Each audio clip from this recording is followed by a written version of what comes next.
Oi, gente! Hoje a gente vai falar sobre os distúrbios do pâncreas, a pancreatite. O pâncreas ele é um órgão misto, endócrino e exócrino, situado entre o duodeno e o hilo do baço.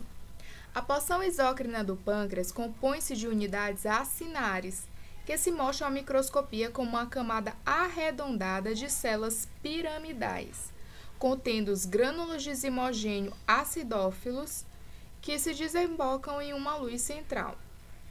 Esses ácidos produzem 20 enzimas digestivas que são produzidas em sua forma inativa em sua maioria, como por exemplo, o tripsinogênio, o quimiotripsinogênio, a proelastase, procarboxipeptidase. As únicas duas enzimas que são produzidas em sua forma ativa é a lipase e a amilase. Bom, já a porção endócrina do pâncreas é formada das ilhotas de Langerhans, distribuídas de modo difuso, contribuindo para apenas 2% da massa pancreática. Essas ilhotas são constituídas por células que são responsáveis pela produção de diversos hormônios secretados diretamente no sangue, como a insulina, o glucagon e a somatostatina. A insulina é produzida pelas células beta do pâncreas, o glucagon pelas células alfa e a somatostatina pelas células gama. Aí vocês me perguntam, por que a maior parte dessas enzimas elas são produzidas em sua forma inativa nesse órgão? Isso acontece para que o próprio pâncreas ele se proteja de uma autodigestão, ou seja, que essas enzimas façam a digestão das próprias células do pâncreas. Esse mecanismo de proteção acontece porque essas enzimas elas são produzidas dentro do grânulo de zimogênio, envoltos por uma membrana que impede a liberação dessas enzimas. E a ativação enzimática dessas enzimas, ela requer a conversão do tripsinogênio em tripsina pela enzima enteroquinase, para daí então a tripsina fazer a conversão de todas as outras enzimas que estão inativas.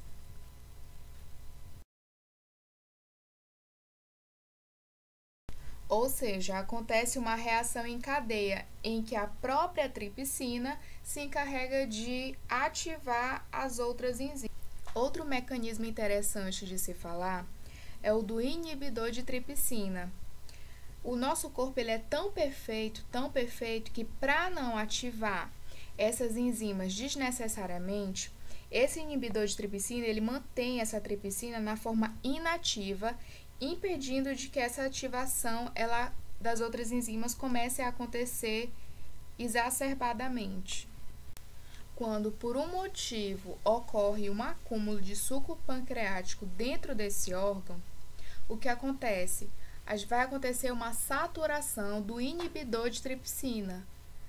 E isso vai causar uma reação em cadeia, ou seja, vai ativar as outras enzimas e esse acúmulo dessas enzimas vai inflamar e lesar o pâncreas. E aí acontece a pancreatite.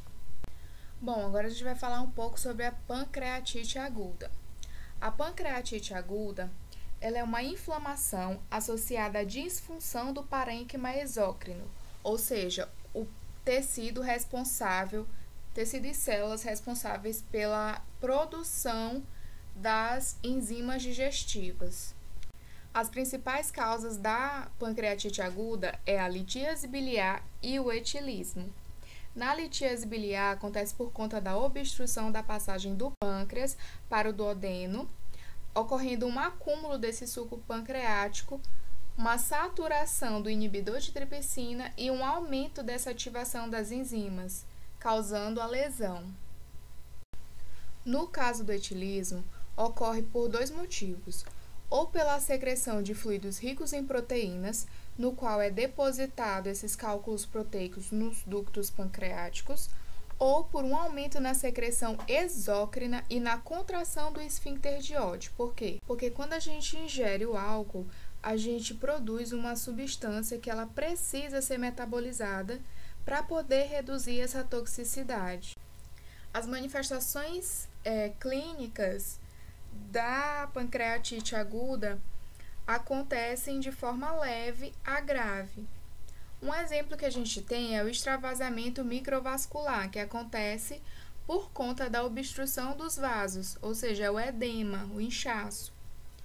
Um outro exemplo é a necrose do tecido adiposo, que acontece quando essas lipases elas são secretadas, visto que elas são produzidas já na forma ativa, e afetam o tecido adiposo do pâncreas. Acontece em casos de pancreatite mais leve. Os fatores de risco de pancreatite aguda ocorrem em pessoas maiores de 60 anos com IMC acima de 30 kg por metros quadrados. Os sintomas mais recorrentes da pancreatite aguda é dor abdominal, onde ela pode ser leve ou incapacitante, acontece na região periumbilical, ou seja, irradia para as costas e para o peito, e o paciente sente alívio ao sentar e apoiar o peito sobre os joelhos. Além desse sintoma, o paciente também apresenta náuseas, vômitos, distensão abdominal, icterícia, ou seja, a obstrução da ampola de Vater vai aumentar a concentração de bile no pâncreas, que pode refluir para o fígado, extravasar para a corrente sanguínea e ser distribuído para o corpo, alterando a coloração da pele e das mucosas. A conduta clínica para esses pacientes é o repouso pancreático, ou seja, restringir totalmente a ingestão oral para não estimular a secreção pancreática. Além disso, a hidratação ela deve ser venosa. Por quê? Porque a água ela vai distender o estômago e pode promover um estímulo da secreção pancreática. Além disso, para controlar a dor abdominal, vai ser feita uma analgesia parenteral. A nutrição enteral ela não tem impacto positivo e não é recomendado entre 5 e 7 dias desse paciente com pancreatite aguda. E a sonda ela pode ser feita pelo sistema nasogástrico, que é mais simples e seguro, ou pelo nasojejunal, que ocorre um menor estímulo pancreático por conta que a dieta ela é pré-digerida.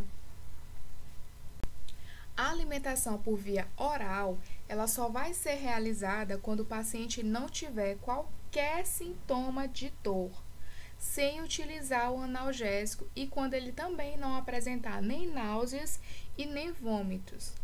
Essa dieta ela vai iniciar-se com uma dieta líquida e depois vai ter uma evolução com uma dieta sólida, porém hipolipídica.